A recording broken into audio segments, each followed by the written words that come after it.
রাজনীতিতে শেষ কথা বলে কিছু নেই।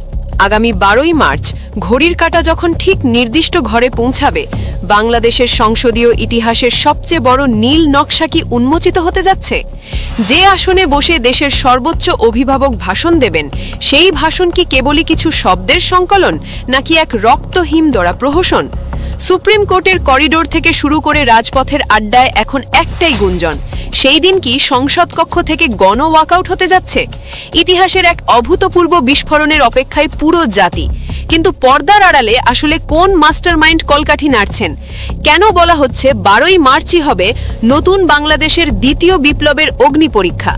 এই রহস্যের জট খুলতে আজকের ইনডেপথ ডকুমেন্টারিটির শেষ পর্যন্ত দেখুন। বাংলাদেশের রাজনীতিতে 12ই মার্চ তারিখটি এখন একটি সাধারণ ক্যালেন্ডারের পাতা নয়, বরং এক ভয়াবহ টান টান উত্তেজনার নাম। ত্রয়োদশ সংসদের প্রথম অধিবেশন।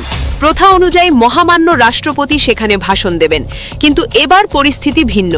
সুপ্রিম কোর্টের প্রথিতযশা আইনজীবী এবং জুলাই বিপ্লবের অন্যতম আইনি লড়াকু অ্যাডভোকেট শিশির মোহাম্মদ মনির সম্প্রতি যে বিস্ফোরক মন্তব্যটি করেছেন, তাকে কেবল ব্যক্তিগত মত বলে উড়িয়ে দেওয়ার কোনো সুযোগ নেই।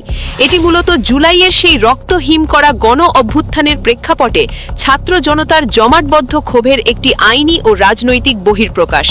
অ্যাডভোকেট মনির অত্যন্ত স্পষ্টভাবে বলেছেন, সংসদের প্রথম অধিবেশনে রাষ্ট্রপতির ভাষণ শোনার কোনো প্রয়োজনই নেই। যখন তিনি ডায়াসে দাঁড়াবেন, তখন যেন সংসদ সদস্যরা আসন ত্যাগ করে বেরিয়ে যান বা ওয়াকআউট করেন। তার ভাষণ শেষ হলে তবেই যেন তারা পুনরায় অধিবেশনে যোগ দেন। এই বক্তব্যের গভীরতা অনেক। এটি কোনো সাধারণ প্রোটোকল ভাঙা নয়, এটি একটি রাষ্ট্রের সর্বোচ্চ পদধারীর নৈতিক ও সাংবিধানিক বৈধতাকে সরাসরি চ্যালেঞ্জ করা। এই রহস্য ঘনীভূত হচ্ছে তখন যখন জানা যাচ্ছে বাংলাদেশ জামায়াতে ইসলামী এই ইস্যুতে এক চুলও ছাড় না দেওয়ার চূড়ান্ত সিদ্ধান্ত নিয়েছে। কিন্তু কেন একজন রাষ্ট্রপতির বিরুদ্ধে এই নজিরবিহীন অবস্থান? এর পেছনে কি কেবলই আবেগ, নাকি বড় কোনো পর্দার আড়ালের ষড়যন্ত্র লুকিয়ে আছে? যে কোনো ইনভেস্টিগেটিভ বিশ্লেষণে আমাদের তাকাতে হয় শেকড়ের দিকে। বর্তমান রাষ্ট্রপতি মোহাম্মদ সাহাবুদ্দিন চুপ্পুর অতীত এবং তার রাজনৈতিক পদচারণা এখন সচেতন নাগরিকদের আতশি কাঁচের নিচে। যে জুলাই মাসে শত শত কিশোর ও যুবক বুকের তাজা রক্ত দিয়ে ফ্যাসিবাদী ব্যবস্থার অবসান ঘটিয়েছে, সেই একই মাসের ইতিহাস কি আজ ধামাচাপা দেওয়া সম্ভব? ভাবুন তো একবার, জুলাইয়ের শহীদদের বীরত্বগাথা যখন পাঠ করবেন এমন একজন ব্যক্তি, যিনি কিনা পতিত স্বৈরাচার শেখ হাসিনার অত্যন্ত আস্থাভাজন ছিলেন, তখন সেটি কি আত্মত্যাগের চরম অবমাননা নয়? জনশ্রুতি আছে এবং বিভিন্ন গণমাধ্যমে উঠে এসেছে যে শেখ হাসিনার সন্তুষ্টিই ছিল তার রাজনৈতিক জীবনের সবচেয়ে বড় চালিকা শক্তি। যে ব্যক্তি শেখ হাসিনার পা ছুঁয়ে সালাম করাকে পরম সৌভাগ্য মনে করতেন, আজ পরিস্থিতির ফেরে সেই একই মুখে যখন বিপ্লবীদের গুণগান শোনা যাবে, তখন সচেতন মানুষের হিম হওয়ার অবস্থা তৈরি হয়। একে কেবল রাজনৈতিক দ্বিচারিতা বললে ভুল হবে। এটি মূলত শহীদদের পবিত্র রক্তের সাথে এক ধরনের নির্লজ্জ তামাশা। জনগণের প্রশ্ন, যিনি ফ্যাসিবাদকে সুরক্ষা দিয়েছেন, তিনি কিভাবে বিপ্লবের সপক্ষে কথা বলেন? তদন্তের জাল যদি আমরা আরও গভীরে বিস্তার করি, তবে বেরিয়ে আসবে বাংলাদেশের অর্থনীতির মেরুদণ্ড ভেঙে দেওয়ার এক ভয়াবহ চিত্র। দেশের ব্যাংকিং খাতের যে বিপর্যয় আমরা আজ দেখছি, সেখানে এই রাষ্ট্রপতির নীরব বা সরব ভূমিকা নিয়ে এখন প্রশ্ন উঠছে।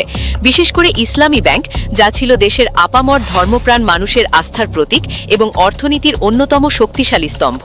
অভিযোগ রয়েছে এবং অনুসন্ধানে বেরিয়ে এসেছে যে এস আলম গ্রুপের মতো রাঘব বোয়ালরা যখন এই ব্যাংকটিকে তিলে তিলে গিলে খাচ্ছিল, যখন হাজার হাজার কোটি টাকা লুটপাট করে দেশের বাইরে পাচার করে দেওয়া হচ্ছিল, তখন নেপথ্য থেকে এই ধ্বংসযজ্ঞে আশ্রয় প্রশ্রয় দিয়েছেন স্বয়ং বর্তমান রাষ্ট্রপতি, যখন তিনি এই ব্যাংকের ডাইরেক্টর পদে আসীন ছিলেন।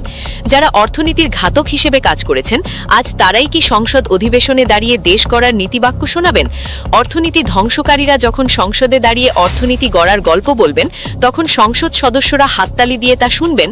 এমন দৃশ্য অন্তত বিপ্লবে অংশ নেওয়া ছাত্র জনতা মেনে নিতে প্রস্তুত নয়। এই পুরো পরিস্থিতির পেছনে কোনো মাস্টারমাইন্ড কাজ করছে কিনা তা নিয়ে রাজনৈতিক বিশ্লেষকদের মধ্যে মতভেদ রয়েছে। কেউ মনে করছেন এটি পুরাতন ব্যবস্থার অবশিষ্টাংশদের পুনরায় প্রতিষ্ঠিত করার একটি নীল নকশা। 12ই মার্চের অধিবেশনকে ঘিরে যে উত্তেজনা, তা আসলে বাংলাদেশের ক্ষমতার ভারসাম্যের লড়াই। রাষ্ট্রপতির ভাষণ যদি সংসদ বর্জন করে, তবে সেটি একটি সাংবিধানিক সংকট তৈরি করতে পারে। আর এই সংকটকে পুঁজি করে তৃতীয় কোনো পক্ষ কি আবার মাঠ গরম করতে চায়? জুলাইয়ের বিপ্লব পরবর্তী সময়ে রাষ্ট্র সংস্কারের যে দাবি উঠেছে, সেখানে বঙ্গভবনের পরিবর্তন অন্যতম প্রধান ইস্যু হয়ে দাঁড়িয়েছে। কিন্তু এই পরিবর্তন কি কেবল ব্যক্তির নাকি ব্যবস্থার? রাজনৈতিক দলগুলোর অবস্থান এখানে অত্যন্ত রহস্যময়। একদিকে আবেগের রাজনীতি, অন্যদিকে কৌশলী সমঝোতা। সব মিলিয়ে এক ভয়াবহ অনিশ্চয়তার মেঘ বাংলাদেশের আকাশে। ঘটনার প্রেক্ষাপট যেখানে গিয়ে ঠেকেছে তাতে 12ই মার্চ কেবল একটি সংসদীয় অধিবেশন নয়, বরং এটি হতে যাচ্ছে আদর্শিক যুদ্ধের ময়দান। একদিকে ক্ষমতার সমীকরণ, অন্যদিকে জুলাই বিপ্লবের চেতনা। এই অসম লড়াইয়ে শেষ পর্যন্ত জিতবে কে? কেন জামায়াত এই ইস্যুতে এতটা অনড়? এর পেছনে কি অন্য কোনো হিসাব রয়েছে? এই পর্দার আড়ালের ষড়যন্ত্র এবং ভূ রাজনৈতিক খেলাগুলোর ইনডেপথ বিশ্লেষণ সবার আগে পেতে আমাদের চ্যানেল এখনই সাবস্ক্রাইব করে বেল আইকনটি চেপে রাখুন। রাজনীতিতে প্রতীকের গুরুত্ব অপরিসীম। দেশের প্রধান দুই রাজনৈতিক শক্তির অবস্থান এখানে মেরু প্রদেশীয়। বিএনপি বর্তমানে হয়তো কিছুটা নমনীয় বা কৌশলী রাজনীতি বেছে নিয়েছে। এর কারণ হিসেবে বিশ্লেষকরা বলছেন, রাষ্ট্রপতি শাহাবুদ্দিন চুপ্পু সাম্প্রতিক সময়ে বিএনপির প্রতি কিছুটা নমনীয় মনোভাব দেখিয়েছেন। ভোটের আগে পরে তিনি বিএনপির জন্য কিছু রাজনৈতিক সার্ভিস দিয়েছেন বলে শোনা যায়। কখনো বাংলাদেশ জিন্দাবাদ বলা, কখনো তারেক রহমানের কন্যা জাইমা রহমানকে স্যালিউট দেওয়া, কিংবা শহীদ জিয়াকে স্বাধীনতার ঘোষক হিসেবে স্বীকৃতি দিয়ে আওয়ামী লীগের বয়ানের বিরুদ্ধে অবস্থান নেওয়া, এসবের মাধ্যমে তিনি বিএনপির নীতি নির্ধারকদের মধ্যে একটি সূক্ষ্ম কৃতজ্ঞতাবোধ বা স্বস্তির জায়গা তৈরি করতে সক্ষম হয়েছেন। হয়তো এই কারণেই বিএনপি তাকে আগামী কিছু সময় পর্যন্ত টিকিয়ে রাখতে আগ্রহী। কিন্তু অ্যাডভোকেট শিশির মনিরের কঠোর সুর এবং জামায়াতে ইসলামীর বর্তমান অবস্থান বলে দিচ্ছে তারা কোনো ধরনের আপোষের পথে হাঁটবে না। জামায়াত প্রমাণ করতে চায় যে তারা শহীদদের রক্তের সাথে বেইমানি করবে না এবং কোনো ফ্যাসিবাদী দোসরকে তারা 1 ইঞ্চি জায়গাও ছাড় দেবে না। 12ই মার্চের অধিবেশনে জামায়াতের সংসদ সদস্যরা কেবল ওয়াকআউট করেই শান্ত হবেন না, বরং তারা টেবিল চাপড়ে রাষ্ট্রপতির পদত্যাগ দাবি করবেন এবং সংসদকে উত্তপ্ত করে তুলবেন। এটি একটি জোরালো পলিটিক্যাল স্টেটমেন্ট, যেখানে পরিষ্কার হবে যে জুলাইয়ের বিপ্লব এখনও অসমাপ্ত। সংসদীয় রাজনীতিতে ক্ষমতার ভাগাভাগি এক চিরন্তন খেলা। গুঞ্জন ছিল বিরোধী দল হিসেবে জামায়াতে ইসলামী হয়তো ডেপুটি স্পিকারের পদটি পেতে যাচ্ছে। বিএনপির স্থায়ী কমিটির জ্যেষ্ঠ সদস্য সালাউদ্দিন আহমেদ যখন বিষয়টি পুনরায় সামনে আনলেন, তখন অনেকেই ভেবেছিলেন রাজনৈতিক একটি সমঝোতা হয়তো হয়ে গেল। কিন্তু না, ক্ষমতার এই মোহে পা পিছলে পড়তে রাজি নয় জামায়াতে ইসলামী। তারা অত্যন্ত সুস্পষ্টভাবে জানিয়ে দিয়েছে, ত্রয়োদশ জাতীয় সংসদের ডেপুটি স্পিকারের মতো লোভনীয় পদটি তারা গ্রহণ করছে না। কেন এই প্রত্যাখ্যান? এর উত্তর লুকিয়ে আছে জুলাই জাতীয় সনদের মধ্যে। এই সনদ কেবল একটি কাগজ নয়, এটি হাজারো শহীদের রক্তের বিনিময়ে পাওয়া এক পবিত্র আমানত।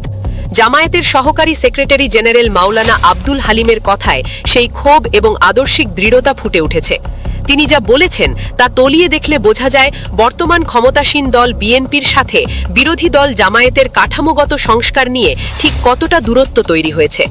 জামায়াত মনে করছে বিএনপি সরকার জুলাই সনদ কার্যকরের ক্ষেত্রে এখন পর্যন্ত দৃশ্যমান এবং কার্যকর কোনো পদক্ষেপই নেয়নি। তাদের কাছে মনে হচ্ছে বিএনপি সরকার এখন গণভোটের সেই ম্যান্ডেট বাস্তবায়নের ক্ষেত্রে এক ধরনের ছলচাতুরি বা চাণক্য নীতির আশ্রয় নিচ্ছে।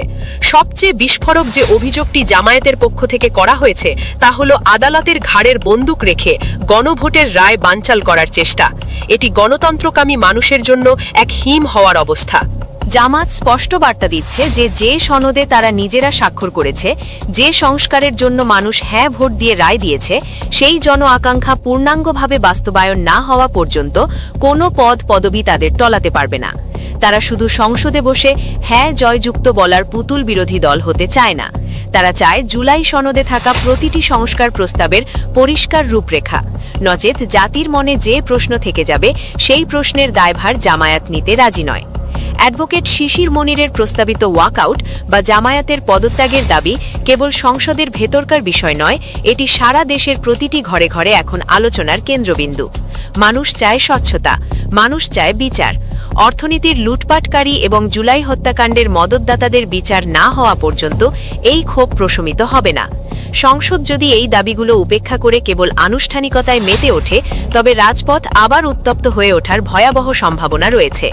12ই মার্চের সেই মাহেন্দ্রক্ষণে কি শেষ পর্যন্ত বঙ্গভবনের মনোনীত ভাষণের জয় হবে, নাকি জনতার কণ্ঠস্বর সংসদের দেয়াল কাঁপিয়ে নতুন কোনো পরিবর্তনের গান গাইবে?